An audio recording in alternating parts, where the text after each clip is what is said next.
My name is Laryea, and I've been in broadcasting for many years. Now I'm into influencer marketing.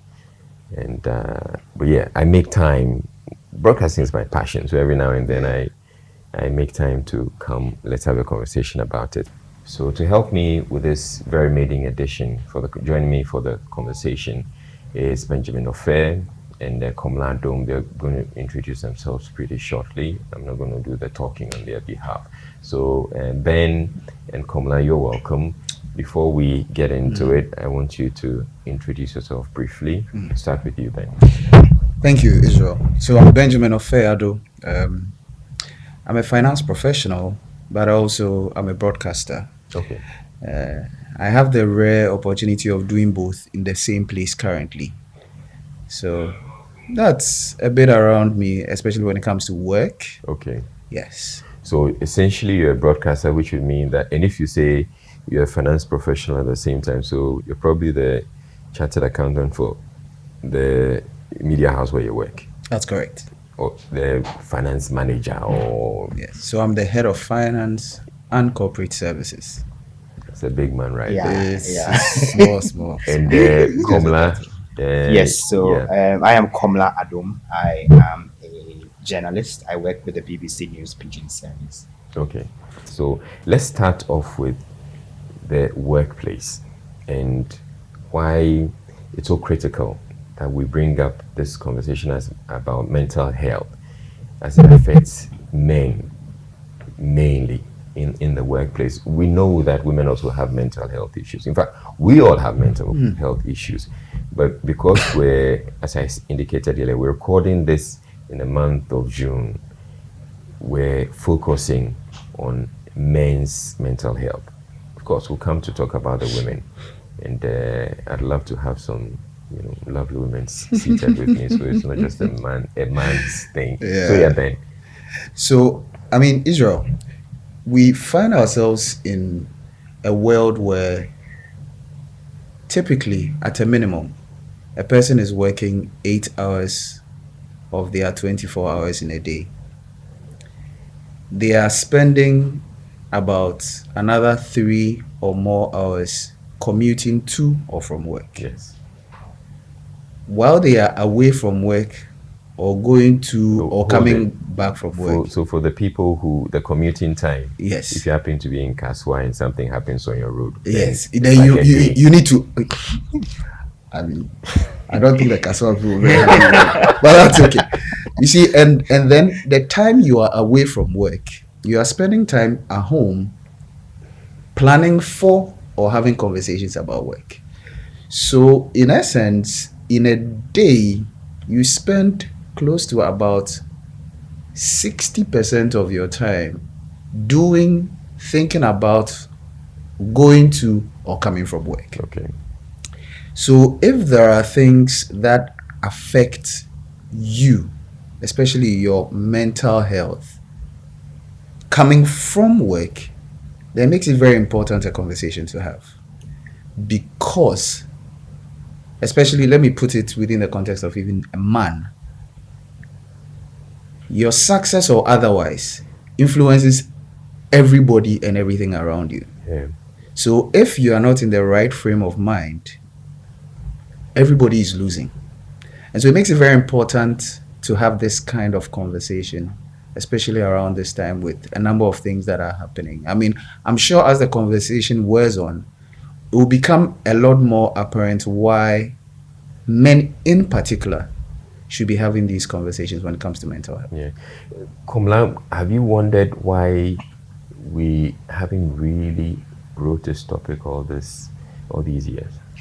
I think it's a cultural thing in Ghana, and I'm sure not limited to Ghana, or many other places. Men are supposed to be the tougher gender, and so we're able to soak in a lot without showing our vulnerabilities. And if we speak up about some of these things, then we tend to be painted as being vulnerable, and we do not want to be in that space. So many men would rather like to bottle things up, struggle inwardly, suffer alone, and bear the consequences all by themselves. But I think with time, people are beginning to understand that there has to be that point where we also have to start speaking up about our struggles. Yeah, but let's not even focus on just the men for this particular issue I want to raise, which is conversations about mental health. Why is it that we haven't really been having these conversations? Why is it taking us so long? I think people do not, again, in our system, there aren't that many, how do I call it, examples to show that people have to take steps. As Benjamin was speaking to me earlier before we got on the sets, how you have to go to the hospital when you are ill, to get treatment. For mental health related issues, you will not be triggered to take a step and go to a hospital or to go and see a psychologist, for example, because you have any situation. And so in that respect, you are, one, unable to get diagnosis of whether or not you actually have a mental health issue. And then when that diagnosis finally comes, probably it's become too late. You must have gone through all the phases and probably have gotten to the breaking point already before maybe help can come. By that point also, all the people who, for example, depend on you may have also felt the impacts of all of these at that point.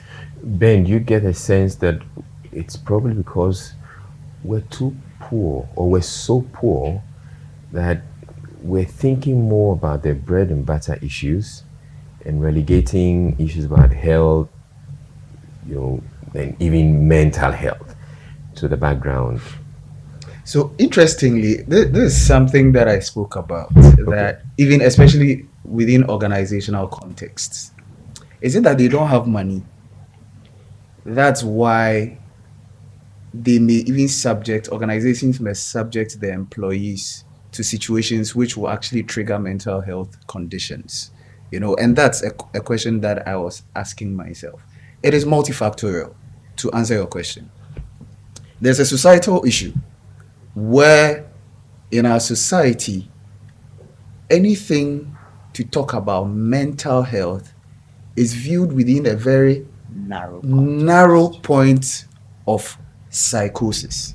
So our understanding generally, or society's understanding of mental health is too narrow. Very narrow.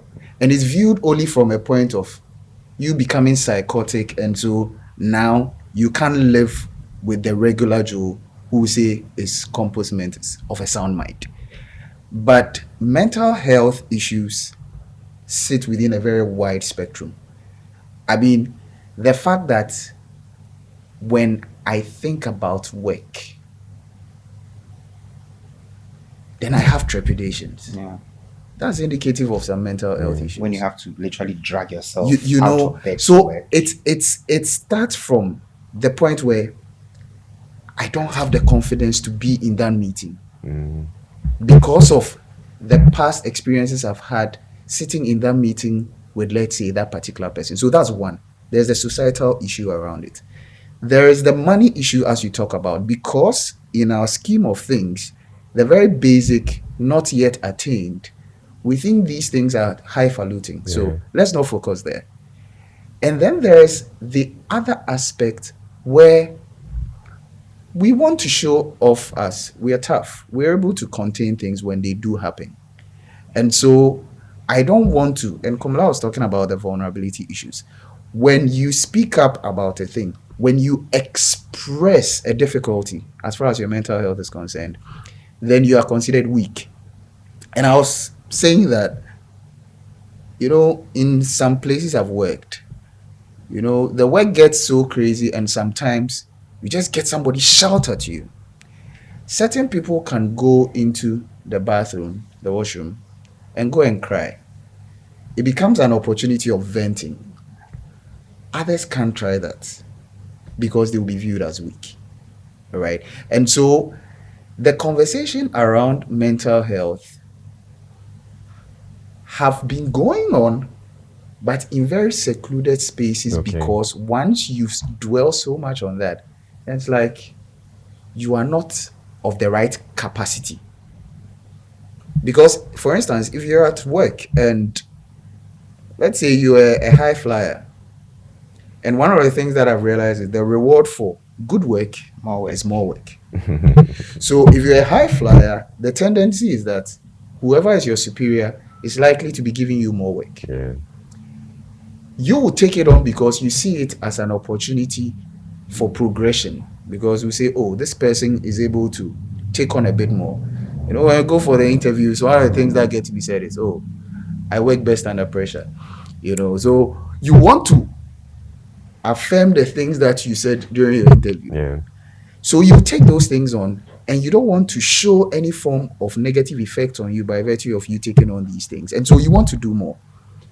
But then it will crack you. And if you don't have a very good support system where you get to have a team that actually gets to support you to do the work, you have people that you can talk to about some of the challenges, then it will be piling up on you. And these are stresses which do not maybe initially manifest physically, but then eventually it's going to be breaking you down. And the issue of physiological health and mental health. Physiological health, I mean, when you're sick, you start experiencing the symptoms, which get to be tangible. But the mental health elements, they tend to be intangible. And so we tend not to focus on those ones. Okay. I would want us to step back a bit, but stay with my question about what the role poverty plays in all of this. Yeah. And I would want us to look at health in general, because typically, the people who will be doing the regular annual medical reviews are people who are affluent enough, because health insurance, as in even private health insurance for most people, doesn't even cover medical checkup, annual medical checkup. Exactly. So you're like, oh, I need to just do an annual medical review. If you go, your insurance policy or health insurance policy hardly ever covers that. So then people are more concerned about, which is why people would wait until they're sick before they want to go to the hospital. But if we're in a position where you're affluent enough, or the society or the system even allows, so NHIA will say, okay, you should be able to go and do medical checkup every year as part of NHIA, then people will want to do that, and then things will be exposed and they would want to seek help for those things, which is why I want us to dwell on this poverty thing and the role it plays in all of this. I think that is where, if you work in an organization, they would have to step in an ideal situation.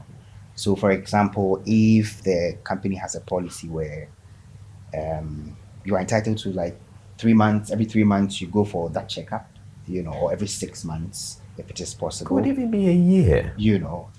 Or even if there's a policy where if you feel some kind of symptoms or you feel some type of way, you are able to speak to an editor or send an email and get a day off or 2 days off, to just rejuvenate. I mean, it works. It doesn't have to be you having a lot of money to be able to afford these things.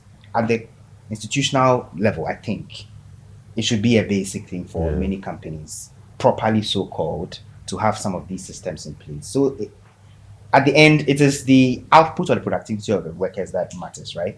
So if the person is not in a proper shape, your productivity is not up to 100%. So who loses at the end of the day? And indeed, if somebody is able to go for medical review and they're able to identify what the issue, something, and so they're able to stop it before it becomes, even more serious, you save a lot more money and even time, productive hours. Yeah. Otherwise, a person is going to fall sick and they have to be away for so long. Yeah. And it's often difficult for professionals. It's very, very often very difficult to, replace someone just like that. So anyway, in talking about having conversations like these, we're expecting that the people who are watching, organizations, HR practitioners and all that, you begin to think that way. But I would also want us to look at some of the myths about men's mental health, which reason we're faced with with some of these challenges, or we're not having enough, of these conversations. So there's stuff like only weak men get depressed or experience any mental health issues. It's something that's said. Okay, but is it really the case? It's a myth to start with. I mean, because really, everybody is susceptible to a mental health condition. Yeah. The things that expose us to these mental health situations are mental stresses. So to the extent that we are exposed to such stresses, if there isn't a good counter response, then we may get into a conditioned state. Yeah. All right. So, for instance, you'd realize that you go for a meeting and a particular colleague of yours or a particular superior of yours, when conversations start going a particular way, then they start raising their voice. Before you know, they are bursting out. The next thing, they've probably walked out of the meeting. There are others too, when a conversation is going a particular way, they just shut out and they can't respond to anything properly. At that point, your mind is not working in an optimal situation. Yeah. And so you are exhibiting the signs of you being in a conditioned state. And so it is not true that only weak men would experience those kinds of distress. Mental health issues. It's not There's correct. this other myth: real men don't ask for help. Komla, do you believe that? It's obviously a myth. From where I come from. Let's test it with you. Okay. When was the last time you asked anybody for help? In my previous employments, right, I went through quite a bit. I sought assistance from my superiors, but they made light of it because the work was done anyway, and the other colleagues of mine, make jokes out of it. But it was a serious issue I was raising because I had faced an incident on location, but they made light of it. But I had taken the step to, speak about it. But beyond that, I also have a small group where we call ourselves pastors and slayers. That's where we go to events and go to speak about things Hold that on, affect us. pastors and slayers. Yes. I'm interested in the slayers bit. So the pastors are what? The men? No, there are two women who assume that role pastors. as well as before. There's a man as well, Okay. and then the rest of us are slayers. Oh wow. Yeah, so that's where we vent. We go to pour out our troubles, our frustrations, and we get other people comforting us, speaking to us, giving us advice. And I think that has been one of the biggest saving graces throughout my past employment when I was going through quite a bit. Okay. Yeah. Okay, so you heard Komla. Real men actually ask for help. Yes. You can, form a group and discuss these issues. So that when you have issues, you bounce it off each other, and you can get some help that way. So that myth is also shattered. Real men ask for help, and talking about your mental health will make you a burden to others. Is that really the case? We're shattering the myths. If You see, this one, right? yeah. There's that possibility for you to become a burden to somebody to whom you tend to vent. If the person is a professional, is a psychologist, Okay. that's their work. They earn a living by having conversations like that and helping you to get to a good place. But there are other support systems that we have where there are certain people that they themselves, they will have their issues. But because over time they've been able to demonstrate that, when you come to me, we can have a chat about your issue, Yeah. and you may get some solutions out of it. A number of people may walk to them. The person may not be in HR. You may be in the newsroom. The person may be in finance. You may be part of production with programs. The person may be sitting with maybe social media. All right. Once the person has been able to demonstrate that ability to listen with empathy and walk through the steps with you, then such a person may be likely one that you may go to. To the extent that the person is availing themselves, don't see it as a burden. Because there's a certain, having sat on that side before, where a number of times I've had conversations with certain people about probably some support, I realize there's some therapy in there for the one providing the support as well. Because then you also realize that me being able to provide support for this person actually makes this person better, and there's that utility to you.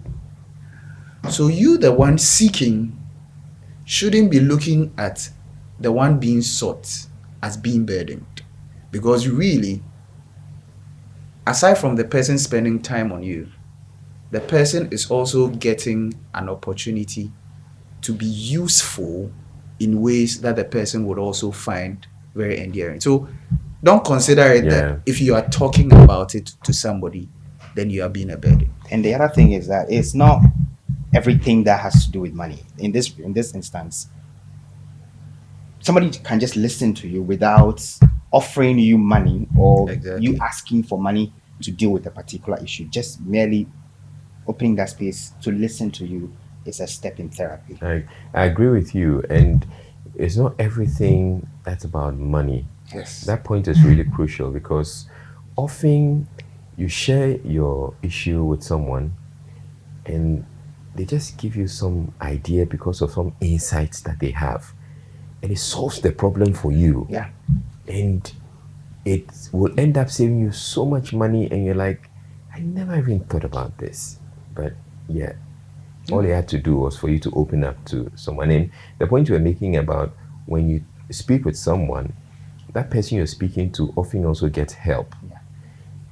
I very much believe that too, because sometimes when somebody shares their issue with you, as you try to analyze the issue and provide solutions to the people, you realize that there are some aspects of it that will actually help you that you haven't probably even thought about. So yes. So we've shattered that myth as well. There's more in this conversation. Just hold on a bit. We'll be back with you shortly.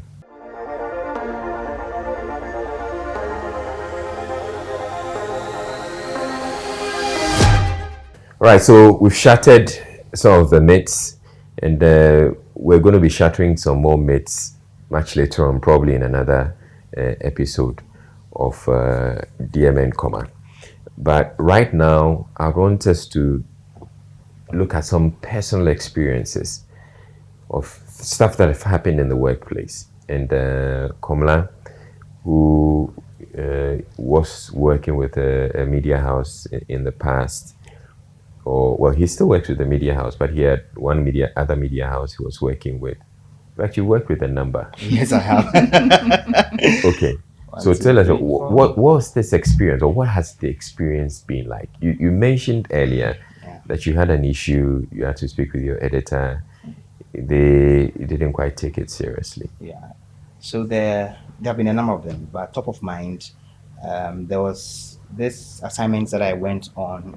It was a location on a water body, right?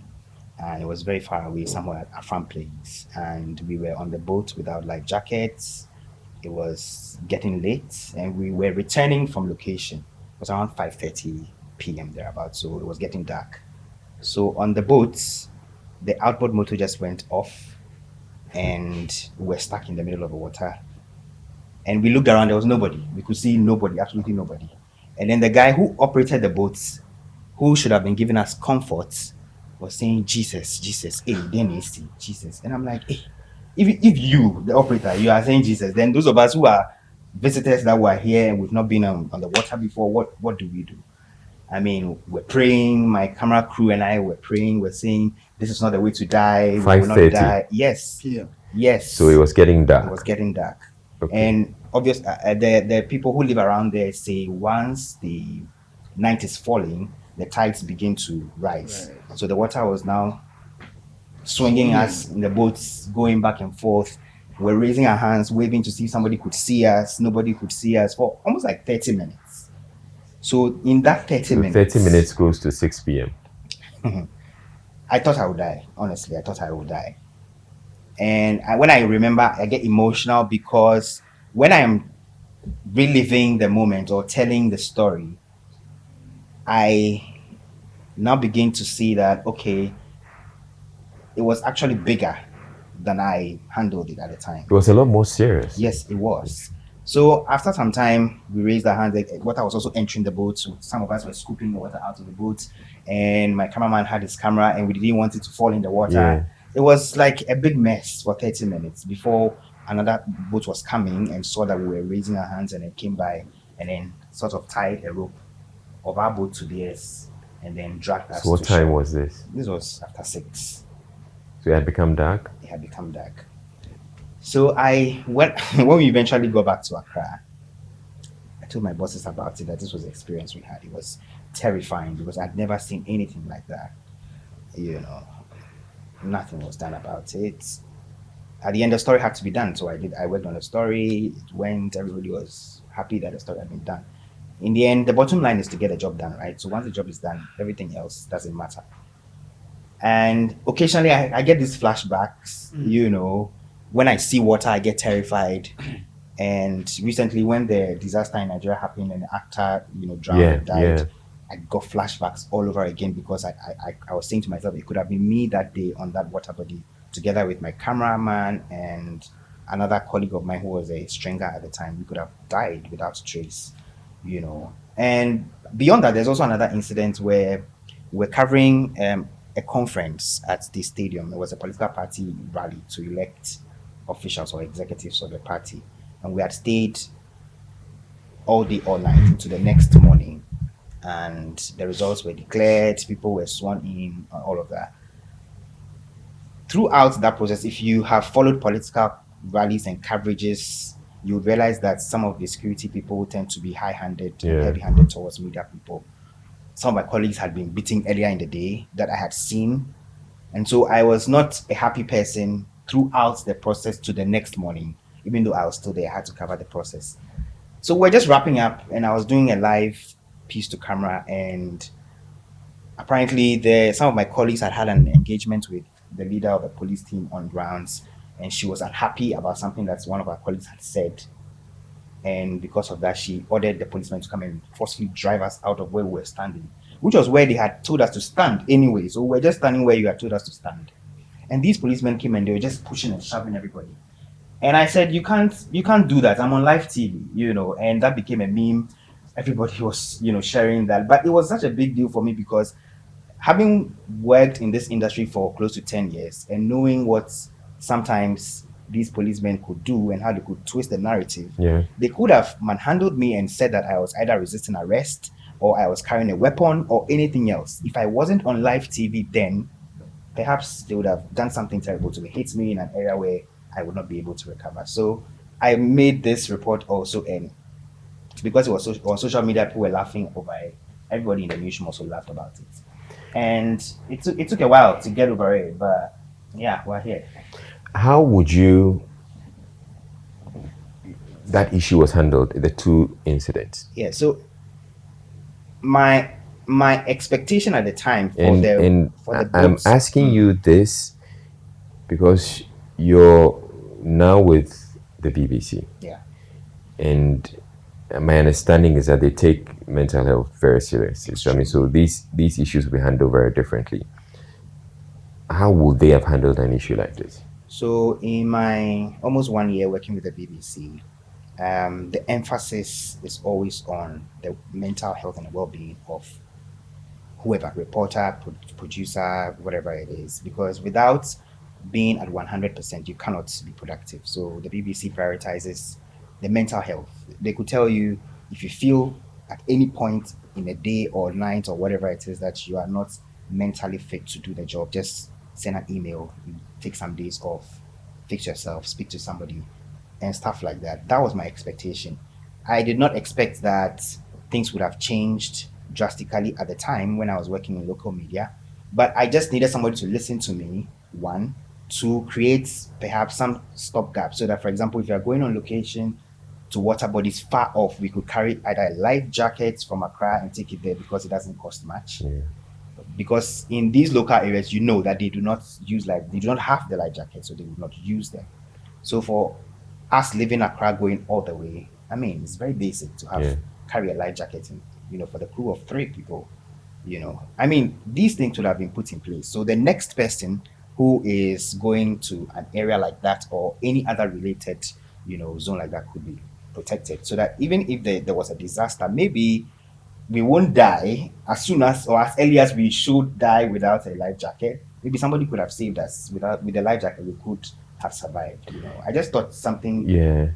Listening to me would have made a lot of difference, but it didn't happen. Did you have network connection on the boat at the time? No, the entire Afram Plains, there was no connectivity there.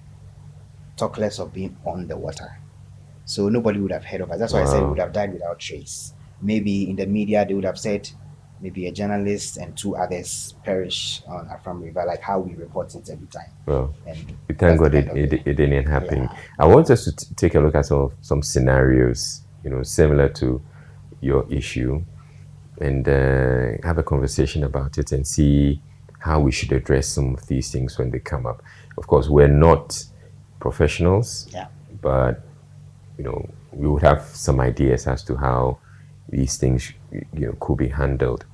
So this first story had to do with a high pressure environment, leading to burnout. So this gentleman says, I'm a senior manager at a fast-paced investment firm. The pressure to meet quarterly targets and manage a large team has been mounting. Despite working long hours, I feel I can never catch up. I've started experiencing insomnia, irritability, and a lack of motivation, which has begun to affect my performance and relationships both at work and at home. So let's look at this scenario and consider this. What are the symptoms of burnout and its impact on mental health? I want to start with you, Ben.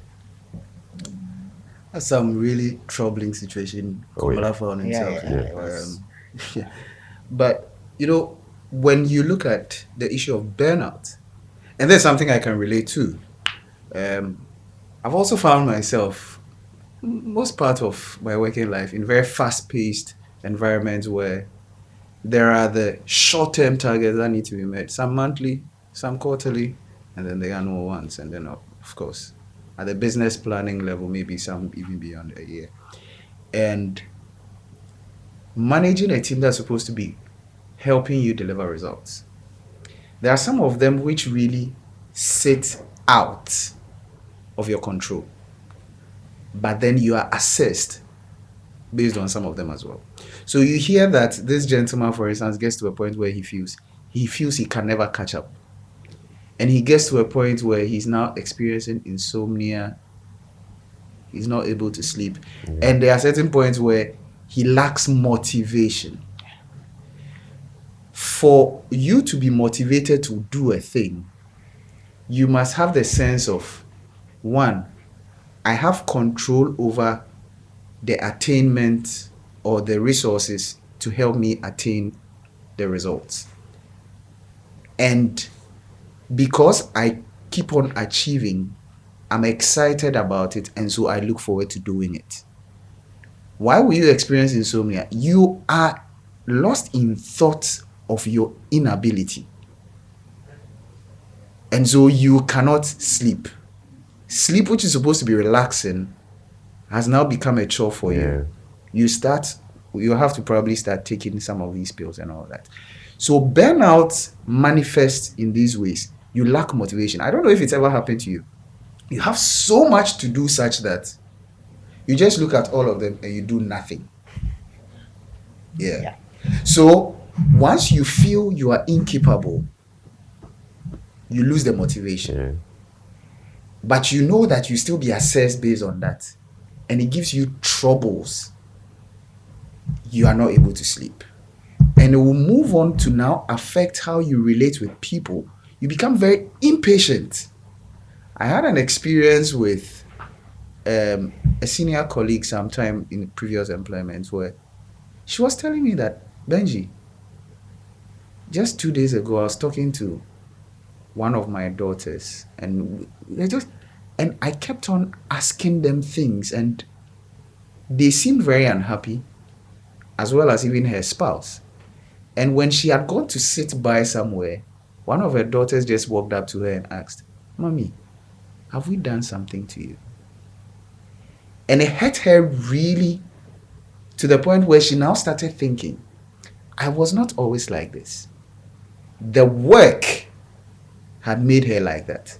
Because of difficulty in catching up with chores or responsibilities in the office place, lacking the motivation to do all of those things. And so it is, and this is not an isolated issue. Yeah. This happens on a regular. And so it is very real. So it will manifest in you become very impatient. You lose motivation to do work. You don't have the urge to even get up to want to go to work. You are scared to go into meetings. You go into review meetings, and of course, you won't be meeting the targets. And the next thing you are thinking of is, I need to resign before they fire me. So these are very practical. How can such a person get help? Yeah. And as you rightly said, we are not professionals, but we've seen these things a number of times, and we've realized something. From Komla's example, for instance, the response at a minimum should have 3 elements to it. There should be empathy, there should be support, and there should be some policy change. All right. So you hear him say that they made light of it. He would have expected that they see the gravity of issue he had to deal with. So he feels like, okay, they understand where I find myself. It will calm him to start with. Now he sees water and he shakes. That's he finding himself at the place of post-traumatic stress disorder. Yeah. So it's important that he gets to be provided some support. So maybe talk to a shrink, a psychologist, somebody, to help him, walk him through and make him realize that this is not everyday life. Work him out of that. And having seen some of these possible risks, would have expected that the organization would take a policy decision and say, none of our staff should get onto any water body unless there is some form of safety, complete one for them, no matter how important the story is. Yeah. So similarly, in this gentleman's case, there has to be a system within the workplace where they realize this person's deliverables were not always like this. So if it is happening this way, we need to reach out to this person, have a conversation, And find out. empathy. Yeah. Let's get a sense of what is really going on with him. Once that understanding comes up, can we provide some support for this person? And once we've understood what is causing him this stress, then it's possible that it may be happening to many other people. Yeah. So we should influence policy then we'll say, okay, for our various investment managers, each person should not have more than a certain number of assets within their portfolio. Because beyond this one, once it's going beyond this number within their portfolio, then they should have assistant investment managers to take some of the weight. And then you see, so empathy, support, policy change.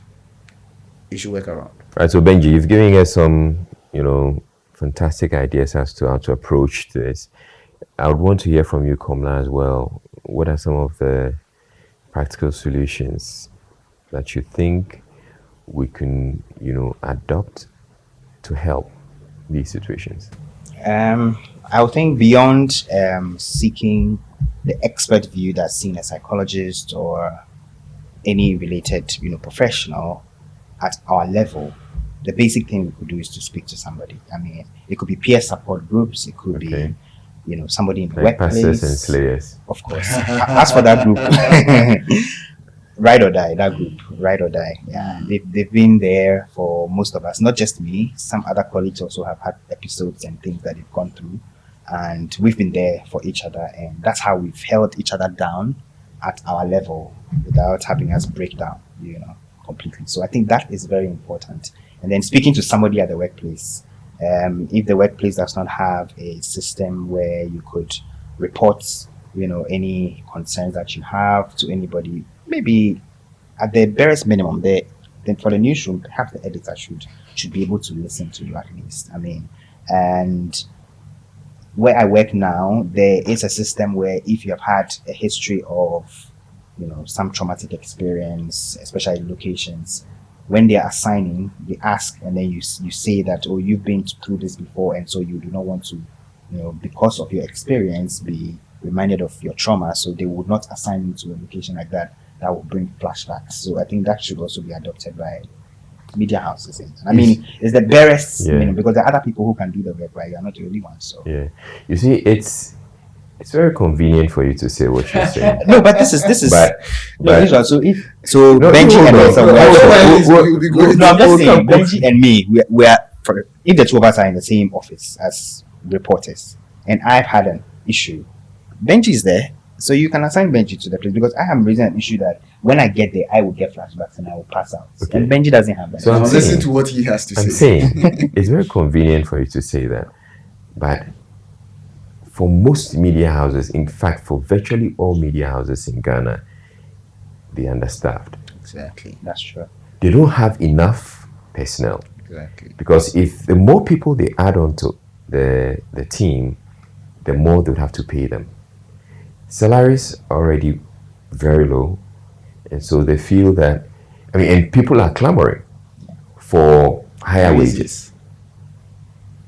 But where's the money going to come from? Because again, for most media houses, they are also not attracting as much advertising revenue. Yeah.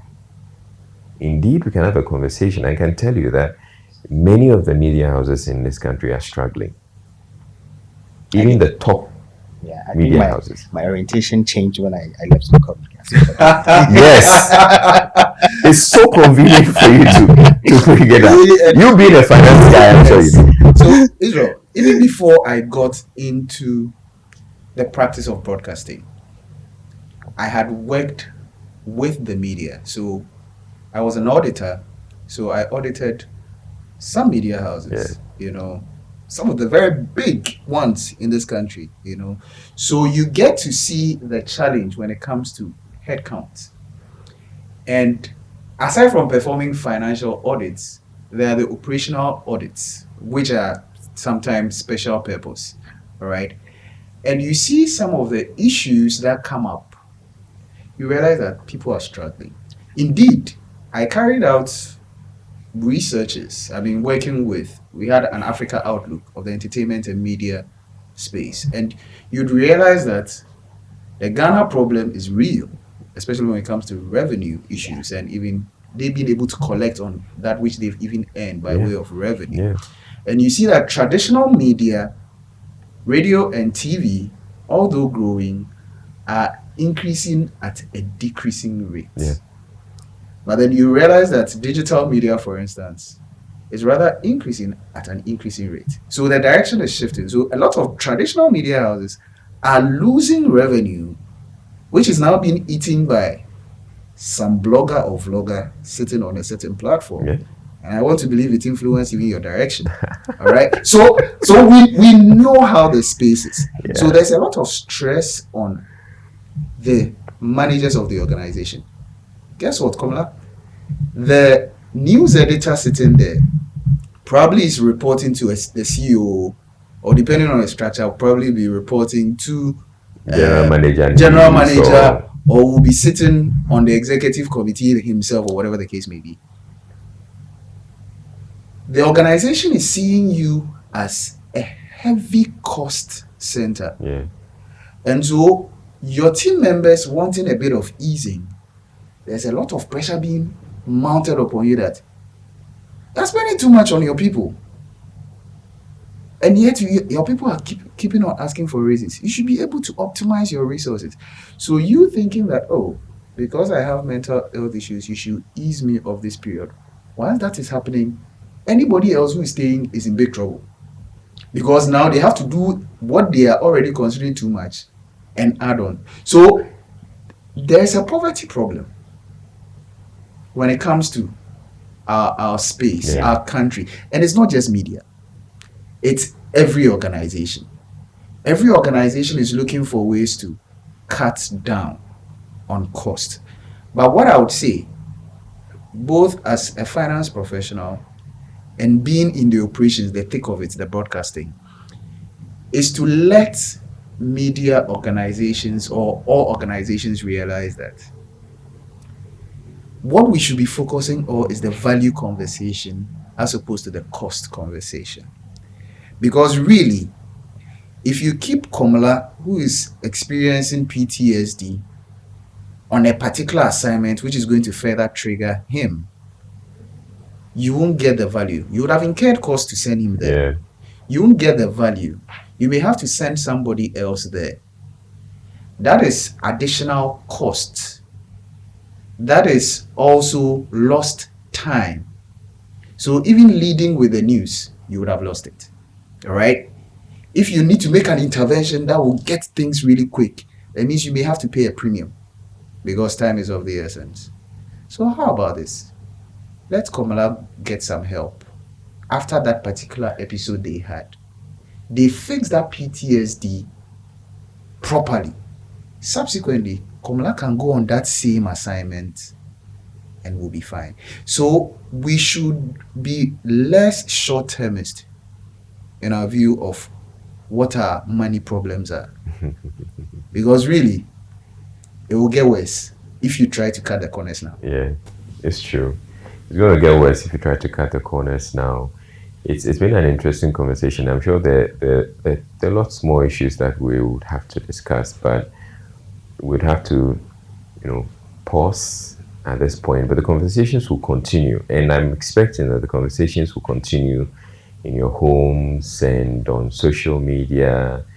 Let's get the conversation, because the more we talk about these things, the more we raise awareness, and the more people begin to realize that, okay, maybe I need to get some help as far as my mental health issues are concerned. So thank you very much for joining us for this particular podcast.